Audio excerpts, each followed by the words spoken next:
J. Pinson here, Philippine Bible Ministry. Signs and wonders. Signs and wonders. So, a lot of people don't believe in signs and wonders, so you're probably just going to click, not even going to watch the video. But if you're watching it and you're curious about what I'm going to say, here's what I'm going to say. The Bible says the apostles did signs and wonders, many signs and wonders they did, right? And so I'm curious about this because one of my mentors has been a missionary for a long time in a very difficult place in a foreign land. He was a missionary for a long time, and I respect him and I love him, and he's my mentor in many ways. And he has been following the Lord by faith for a long time. So I trust the things he tells me, the things that he's seen, the things that he does. And he always tells me that first God will tell you something to do that's very very hard, and then when you do it, then the blessings will follow.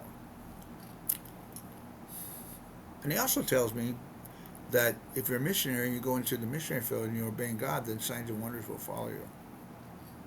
Now I know there's people that don't believe in that, so whatever. But he saw them. He's an honest person. He's telling me the truth. The things he's seen, the things he's done, have really happened. It's kind of funny because Francis Chan, one of my favorite pastors, although anyway, one of my favorite pastors, Francis Chan, when he went out in the missionary field for a minute, and he went into Burma, I think it was Burma, and he was doing all these things, and signs and wonders happened. It never happened again. He never saw them again because why? He wasn't in the missionary field. So there might be something to what my mentor is telling me about when you actually step out into this in obedience. And so I keep wondering, well, why is that not happening? But it has happened in small ways. So uh, let me tell you where I'm at on this, and I'm open. I'm open on this too because I believe I'm charismatic. I believe in the gifts, but I don't believe that the gifts should be a focus, and I think they're overdone usually, and I don't think a lot of times the gifts of the Spirit are not as important as people think they are. The greatest gift is love. If you can walk in love, then everything else is irrelevant. To me, that's the way I look at it. So we have had some signs and wonders. The thing with my neck and the way that it all happened, even though there was surgery involved, that there was some miraculous stuff that happened there on a small scale. Nothing I can't tell you a story of how amazing it was, except how amazing my heart was and how amazing I was to love people around me. Right.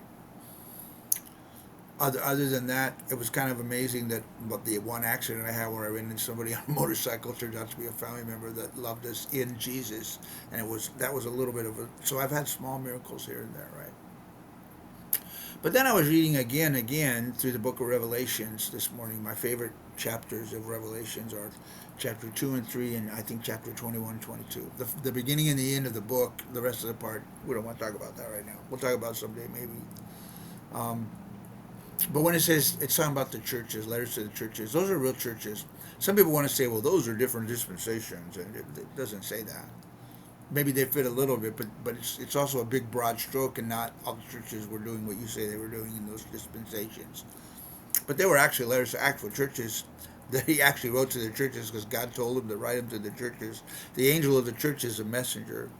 Could have been it could some people could interpret that as the pastor or the bishop.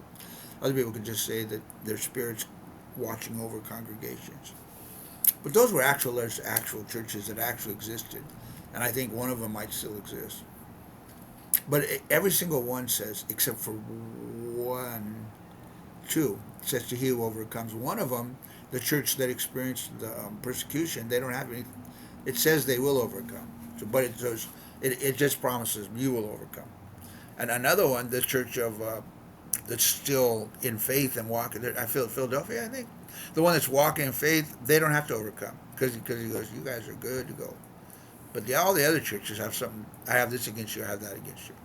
And then to he who overcomes, I will give them a new life. I will give them, to eat from the tree of life. I will give. It's basically talking about having salvation, having the Lord in your life.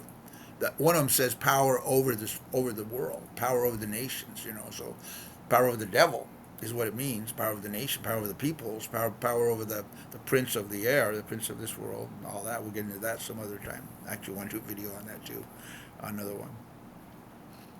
But he who overcomes, I think that's the key. That's the key to my signs and miracles. And I think the Lord showed me something this morning about some stuff the Lord's been dealing with me on as I deal with my friends here that are supposedly in the Lord, walking as being ministers that are dealing with issues. And I also have issues to deal with, right? But it's like the Lord sort of showed me. He said, "Yes, David, you can overcome this," and He showed me how, and He showed me the way, and you know, and maybe then things will happen in a more powerful way because it takes so. I'm almost done. I know I'm meandering right now, but as far as signs and wonders go, salvation is a sign of wonder to me, right? But if we see a revival in Kamaya, it's going to be because I'm obedient to God and because I'm overcoming these things, and then He keeps telling me get ready for the next phase. We got the Bible study thing, this ministry building's being finished. Once that's finished, I believe we're going to move on to this next phase. And I do believe signs and wonders will follow. I don't know what kind of signs and wonders. Stay tuned.